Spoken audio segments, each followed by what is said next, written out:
we have a tendency to think that a new date and a new year and a new decade ensures a new you.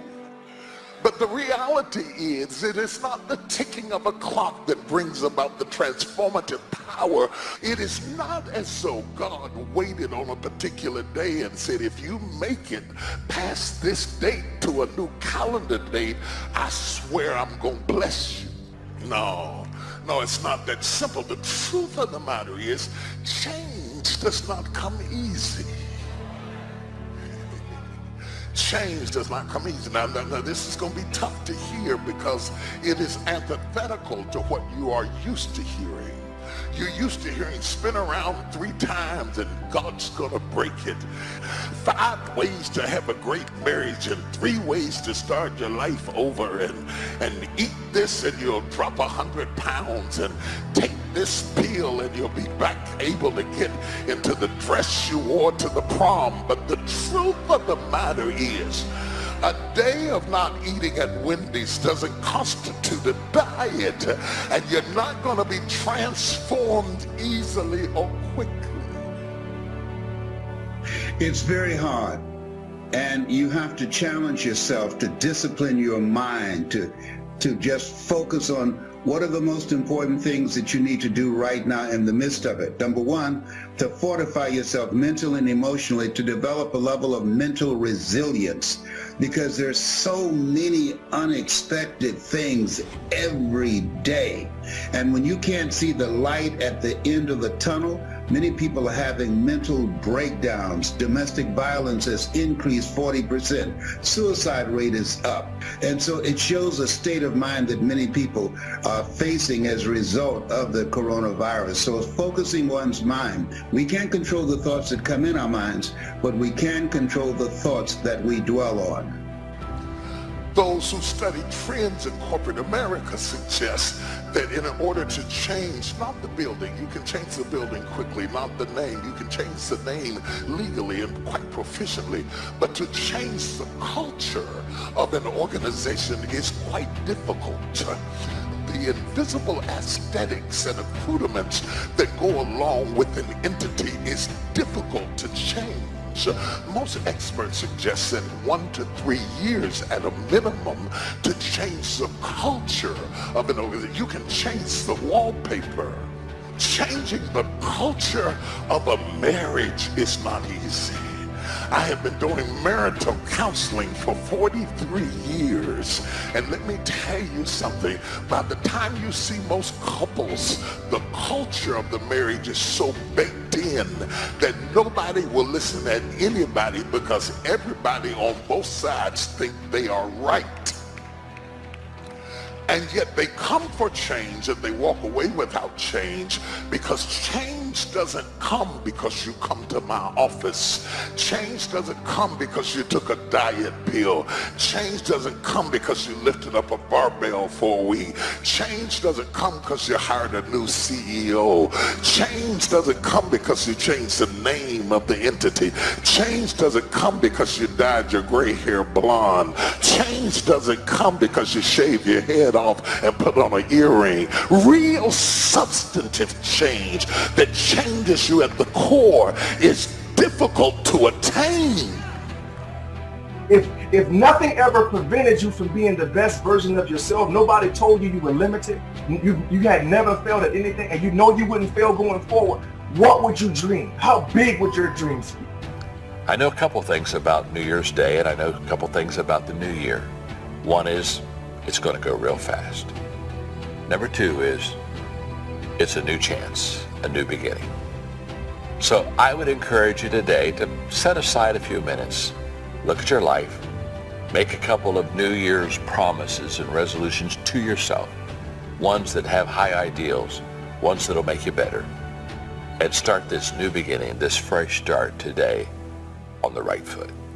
Gratitude in advance is the most powerful and creative force in the universe. As you move into the new year, you pick one word to focus on with your family, with business, as you navigate throughout life. And my one word moving into 2021 is gratitude, right? Like the quote reads, be grateful for all things because all things have contributed to your advancement. Therefore, all things should be included in your gratitude, right? Wins and losses, opposition, adversity, challenges, right? Stages and phases, right? Lessons and blessings. And for most of us, 2020, it was a year of pain. It was a year of people look back on it like, man, I can't find nothing to be grateful for.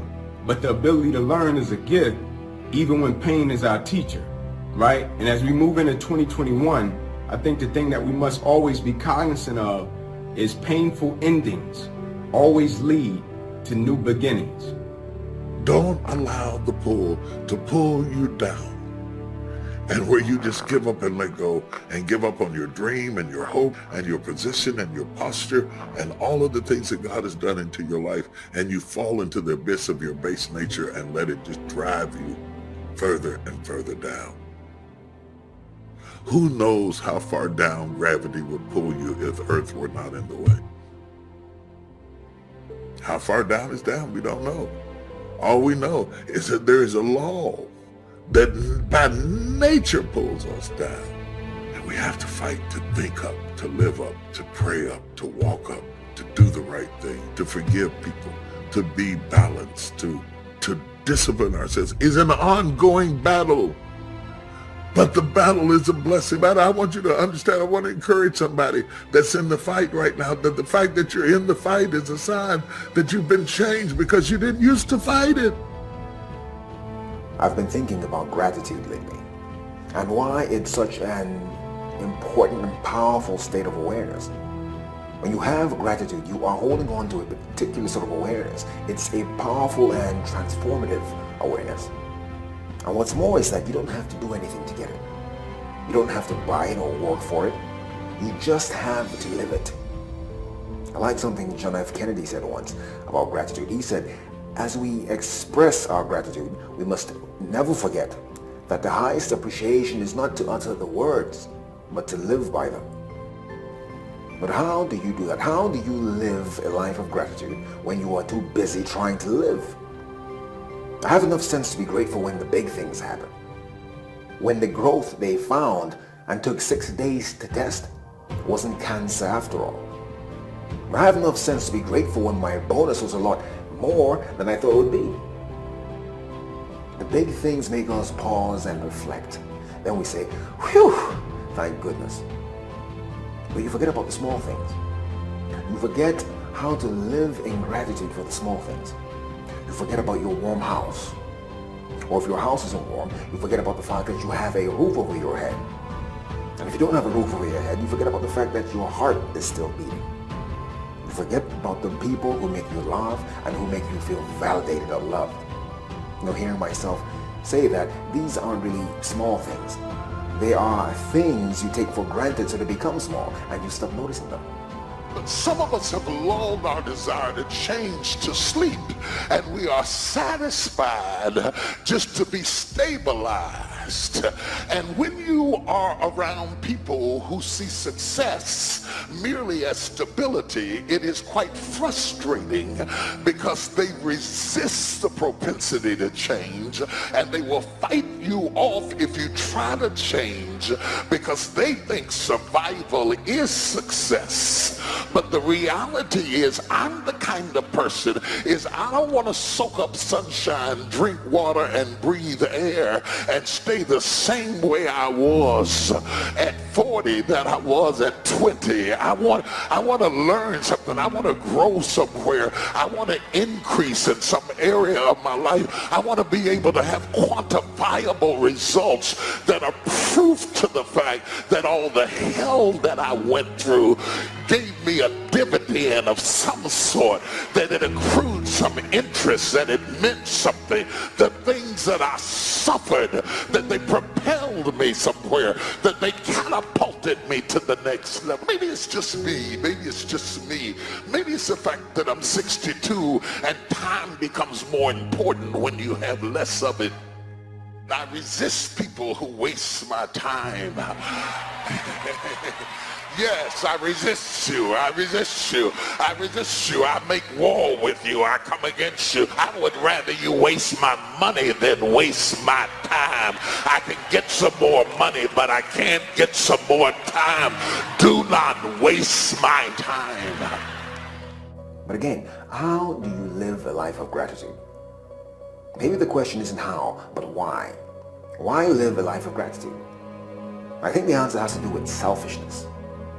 See, I don't mean selfish with a small s. That's when you care about yourself at the expense of everyone else. No, I mean selfish with a big S.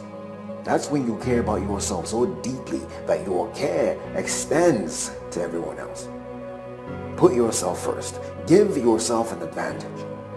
How do you feel? If I said you could feel revivified and empowered, you would want more of it. Remember, you're being selfish. So if I said you could feel more connected and more compassionate, you would want more of it. You want more of it because gratitude is another expression of love. How do you feel when you are grateful?